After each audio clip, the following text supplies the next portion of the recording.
Rose കുക്ക്ബുക്കിൻ്റെ പുതിയ വീഡിയോയിലേക്ക് നിങ്ങൾക്കെല്ലാവർക്കും സ്വാഗതം. ഞാൻ ഇന്നിവിടെ നിങ്ങളെ കാണിക്കാൻ പോകുന്നത് നല്ലൊരു അടിപൊളി കണവ റോസ്റ്റിൻ്റെ റെസിപ്പിയാണ്. ഇത് എളുപ്പത്തിൽ എങ്ങനെ ഉണ്ടാക്കാമെന്ന് നോക്കിയിട്ട് വരാം. കണവ ക്ലീൻ ചെയ്യുന്ന കാര്യത്തിൽ ആർക്കെങ്കിലും സംശയം ഉണ്ടെങ്കിൽ ഞാനൊരു വീഡിയോ ഓൾറെഡി പോസ്റ്റ് ചെയ്തിട്ടുണ്ട്. അതിൻ്റെ ലിങ്ക് ഞാൻ ഡിസ്ക്രിപ്ഷൻ ബോക്സിൽ കൊടുത്തിരിക്കാം. ഞാനിവിടെ 1/2 കിലോ മീഡിയം സൈസിലുള്ള കണവയാണ് എടുത്തിരിക്കുന്നത്.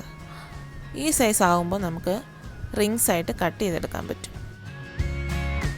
ഞാനിപ്പോൾ നല്ലതുപോലെ 2-3 പ്രാവശ്യം കഴുകി ക്ലീൻ ചെയ്ത് എടുത്തു വച്ചിരിക്കുകയാണ്. ഇനി നമുക്ക് കണവ റോസ്റ്റ് ഉണ്ടാക്കാൻ തുടങ്ങാം. ഞാനിതിലേക്ക് ഒരു സവാളയും 5-6 കുഞ്ഞുള്ളിയും കനം കുറച്ച് അരിഞ്ഞെടുത്തിട്ടുണ്ട്.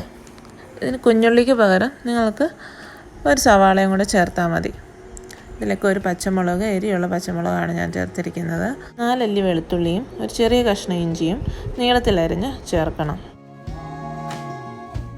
ഇനി ഇതിലേക്ക് ഒരു തക്കാളി ചെറുതായിട്ട് അരിഞ്ഞതും കുറച്ച് കറിവേപ്പിലയും ചേർക്കണം.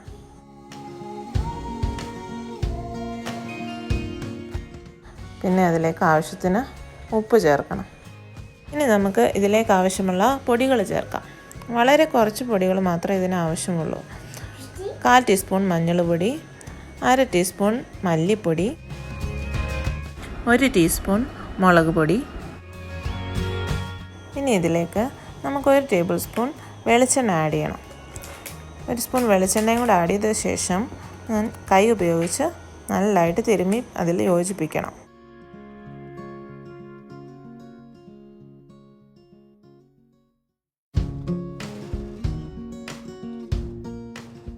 ഇതിന് ശേഷം ക്ലീനാക്കി വെച്ചിരിക്കുന്ന 1/2 കിലോ കണവ ഇതിലേക്ക് ആഡ് ചെയ്യണം. മസാലയെല്ലാം നല്ലതുപോലെ കണവയിൽ പിടിക്കുന്നത് വരെ നമ്മൾ ഇളക്കി യോജിപ്പിക്കണം. അതിനുശേഷം നമുക്കിത് കുക്കറിൽ വെച്ച് വേവിക്കാം.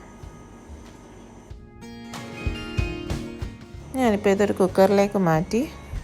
അധികം വെള്ളത്തിൻ്റെ ഒന്നും ആവശ്യമില്ല. നമുക്കൊരു 1/4 കപ്പ് വെള്ളം അതിലേക്ക് ഒഴിക്കണം. അതിനുശേഷം കുക്കർ അടച്ചു വെച്ച് ഒരു 3-4 വിസിൽ വെന്തില്ലെന്നുണ്ടെങ്കിൽ നമുക്ക് തുറന്ന് നോക്കിയിട്ട് ഒന്നുകൂടെ വെച്ചാൽ മതി.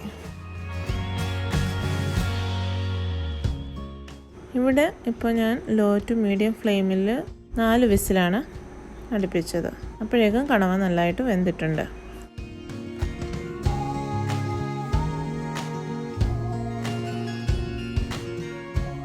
ഇതിന് ശേഷം ഒരു പാൻ അടുപ്പത്ത് വെച്ച് അതിലേക്ക് 3-4 സ്പൂൺ വെളിച്ചെണ്ണ ഒഴിക്കണം. അതിലേക്ക് തേങ്ങാക്കൊത്ത് ആഡ് ചെയ്യാം. ഇത് ഓപ്ഷണലാണ്. തേങ്ങാക്കൊത്ത് ഇഷ്ടമല്ലെങ്കിൽ ചേർക്കണ്ട. ലൈറ്റ് ബ്രൗൺ നിറമാവുന്നത് വരെ നമുക്ക് മൂപ്പിച്ചെടുക്കാം. ഇത്തിരി മൂത്ത് പോകരുത്. നമുക്കിതിലേക്ക് 1/2 മുറി സവാള നീളത്തിലരിഞ്ഞത് അല്ലെങ്കിൽ 3-4 കുഞ്ഞുള്ളി ആയാലും മതി. ഉള്ളി നല്ലതുപോലെ മൂക്കണം, എന്നാലാണ് അതിന് ടേസ്റ്റ് ഉണ്ടാവുക. ഇതിലേക്ക് നമുക്ക് കുറച്ച് കറിവേപ്പിലയും കൂടെ ചേർക്കണം.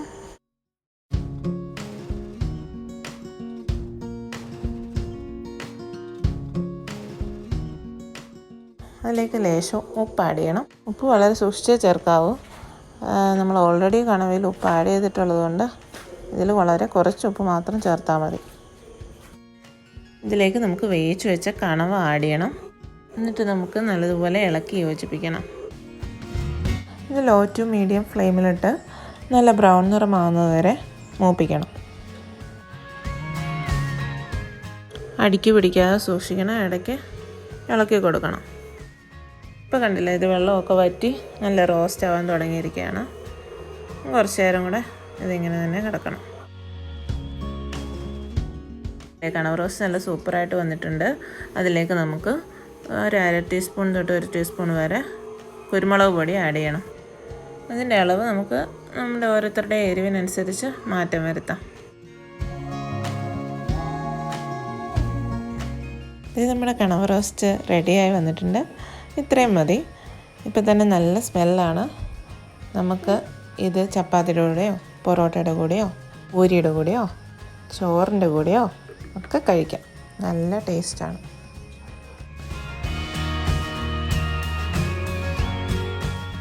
നിങ്ങൾക്കെല്ലാവർക്കും ഈ വീഡിയോ ഇഷ്ടമായെന്ന് വിചാരിക്കുന്നു. ഇഷ്ടമായെങ്കിൽ ലൈക്ക് ചെയ്യാനും ഷെയർ ചെയ്യാനും ചാനൽ സബ്സ്ക്രൈബ് ചെയ്യാനും മറക്കരുത്. Thank you.